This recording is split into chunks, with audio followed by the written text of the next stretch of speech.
I'm Joanna Garzilli, award-winning author and life coach. Welcome to the Looking Glass podcast. The last time that I reflected with you, the question came up for me around why do people say when you break a mirror you have 7 years of bad luck? And an awareness I have right now is when you break the glass, you're shattering the illusion. When you shatter the illusion, you can see clearly. When you see clearly, you can see the truth. When you see the truth, you know that you're responsible. It's up to you to change things. I see very clearly in my career path, as I've just broken a mirror, and I was looking at my notes, and I wrote something about regaining broken pieces. How do you put the broken pieces back together? Now, when I was reflecting upon that prior, I was thinking about the song Humpty Dumpty sat on the wall, Humpty Dumpty had a great fall, all the king's horses and all the king's men couldn't put Humpty together again.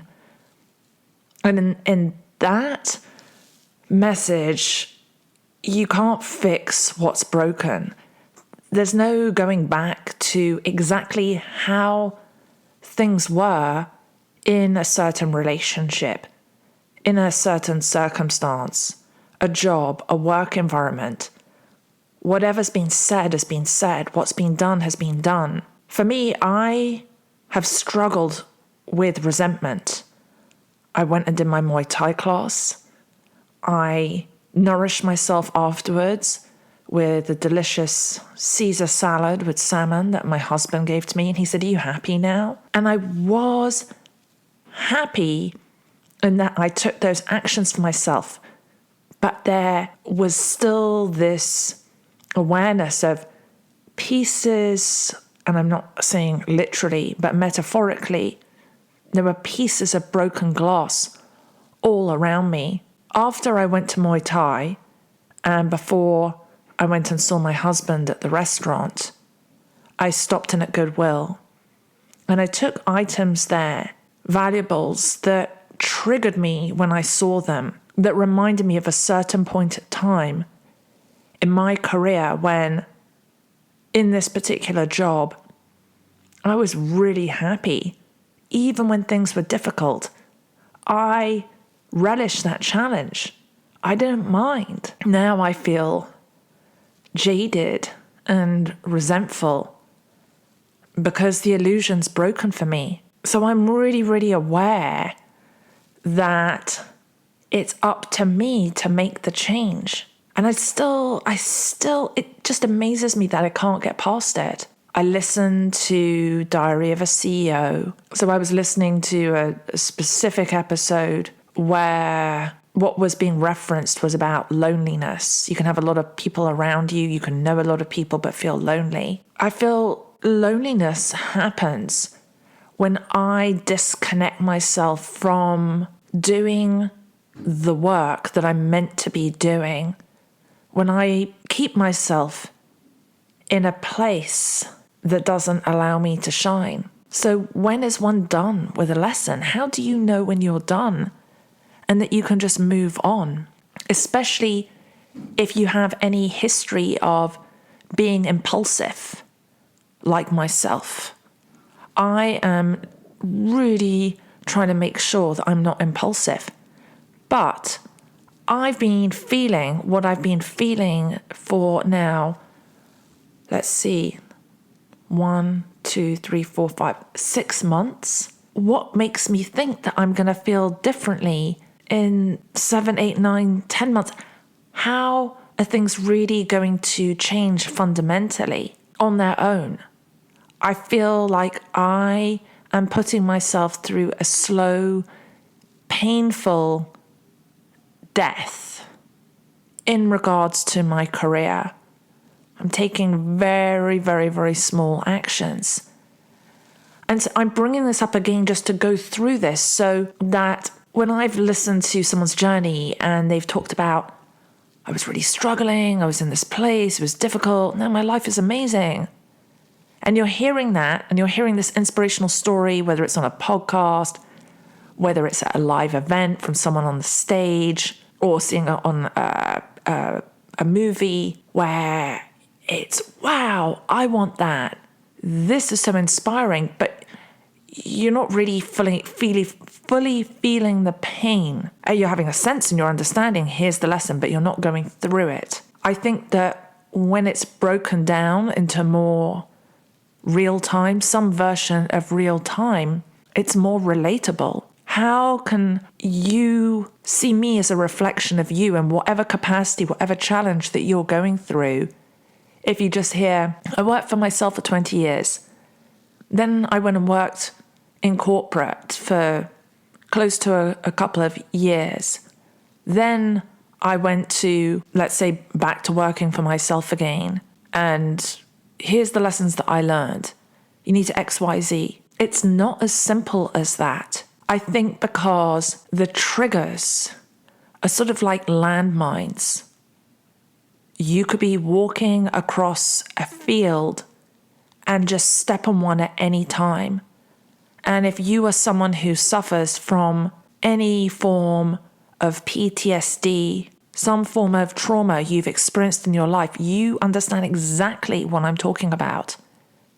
Where it's this feeling of a hairline trigger. It just sets you off. When you or I deny that those landmines are there, that they haven't all been unearthed, that's when disaster can strike. That's when things can go wrong out of nowhere. I'm not saying that something's going to go wrong, but what I do know is my intention is to feel happier, and my life is blessed every day in a multitude of ways. And yet, I do not feel happy in the way that I know that I can feel happy, and that I have the ability to have many more moments of happiness. So the question I raise for you, and that I'm raising for me, and I'm going to meditate upon, is what are your broken pieces? What is broken in you? Do you put those pieces back together again? Is that the right thing to do? The awareness I have right now is a lot of the time, it's better not to try and put the pieces back together. Things need to be done in a new way. And that just means that really being able to fully surrender what a relationship looks like. And I'll say in this instance, I started off talking about career. So for me in my career, I am practicing letting go of the way that I have interacted in relationships. The way I have interacted in relationship with the people that I report to and who I work with. I know that I can't do that the way that I've been doing it all this time. If I do, the resentment will continue and I will make myself sick. So either I get to be courageous, speak up for myself, and say, here's the way that I'm prepared to interact with you, the role I'm prepared to fulfill in my work. And if that is good for you, okay, let's give it a shot. Let's see how this unfolds. And if not, I have to trust that rejection is God's protection and that I'm going to step into and do more and more of what is joyful for me. I hope that as I share this, as I share my struggles, very much little by little, muster courage, that you have clarity on what steps you're going to take next in terms of making yourself feel whole and to live a wholesome life. I'm Joanna Garzilli. Thank you for reflecting with me, and I look forward to connecting with you next time. Thank you for telling your friends and loved ones about Looking Glass podcast and following the show. You can also learn more about working privately with me and booking a Looking Glass reading or reflection session at looking-glass.me.